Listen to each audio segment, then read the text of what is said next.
flight got delayed 2 hours. You're annoyed. You're scrolling your phone and checking the departure board every 90 seconds like it's going to change out of spite. That's your idea of a nightmare journey.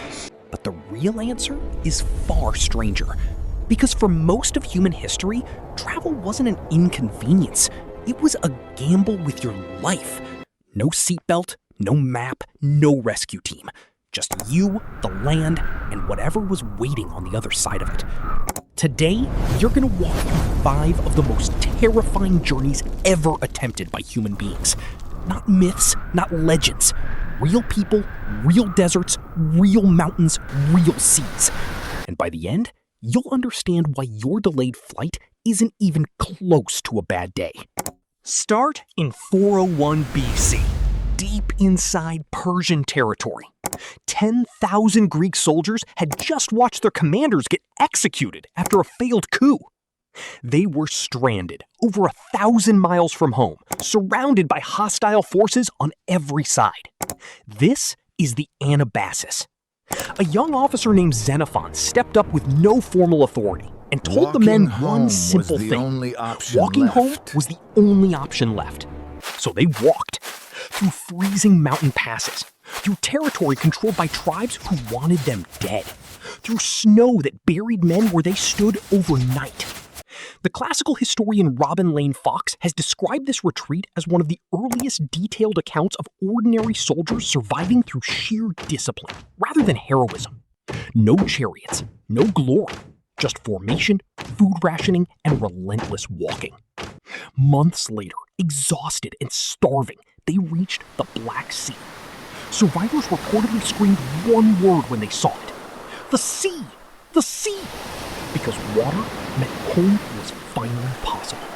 Now go further back in your imagination, but forward in time to 218 BC. Hannibal Barca is standing at the base of the Alps with roughly 40,000 soldiers and dozens of war elephants.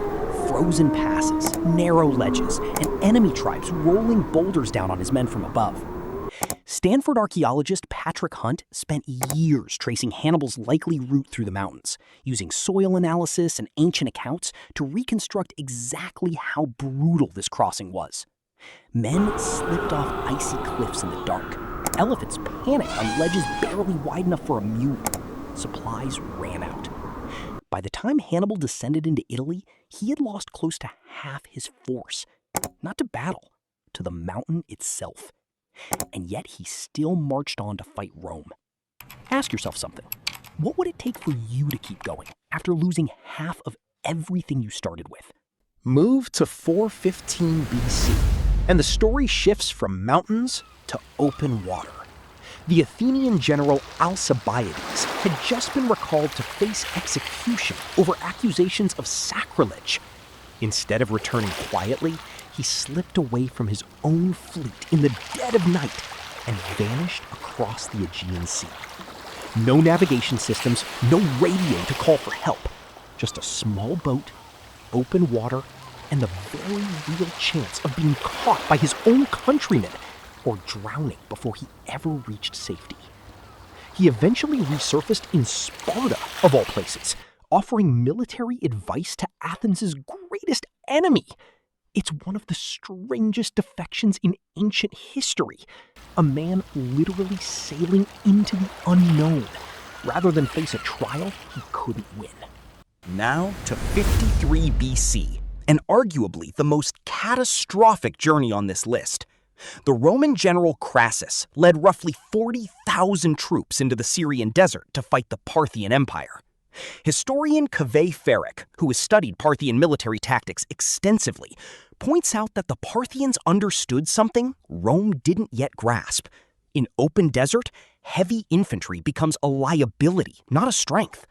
Mounted archers circled the Roman formation for hours, firing arrow after arrow, retreating whenever the Romans tried to charge. There was no escape route, no water source nearby, no relief force coming. By the end, Crassus himself was dead, and Rome had suffered one of its most humiliating defeats in history. The desert didn't need weapons to defeat an army. It just needed to be patient. Finally, travel back even further to 1274 BC and the Battle of Kadesh. Pharaoh Ramesses II marched his forces through hostile territory toward the Hittite Empire, only to be ambushed after acting on false intelligence. Egyptologist Kenneth Kitchen, who spent decades analyzing the temple inscriptions describing this battle, has noted how the Egyptian army was nearly encircled and cut off from retreat entirely. Ramesses reportedly rallied a small core of his remaining forces and broke through the encirclement in a desperate, chaotic charge, narrowly escaping annihilation.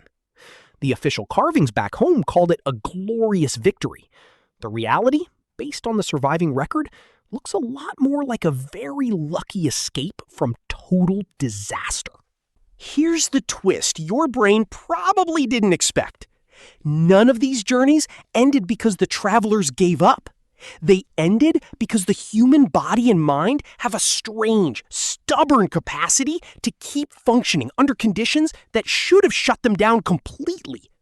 The physiologist Hans Selye, who first described the body's stress response in the 20th century, showed that under extreme, sustained pressure, humans shift into a survival mode that prioritizes one thing only: getting to the next moment alive.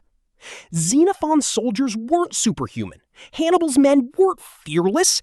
They were ordinary people whose bodies simply refused to stop moving forward, one freezing step at a time.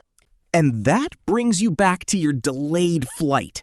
Your brain still carries that same ancient wiring. That's why a 2-hour delay can feel disproportionately awful, even though you're sitting in a climate-controlled building with food, water, and working restrooms 20 feet away. Your nervous system doesn't fully know the difference between real danger and modern inconvenience.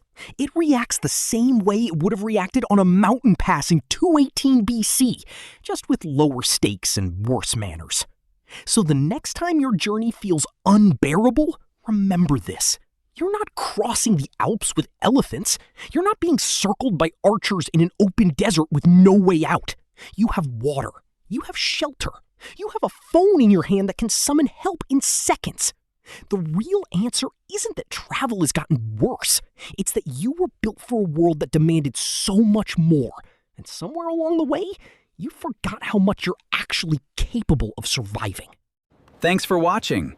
I hope you enjoyed our journey. You can watch one of the following playlists, and don't forget to subscribe.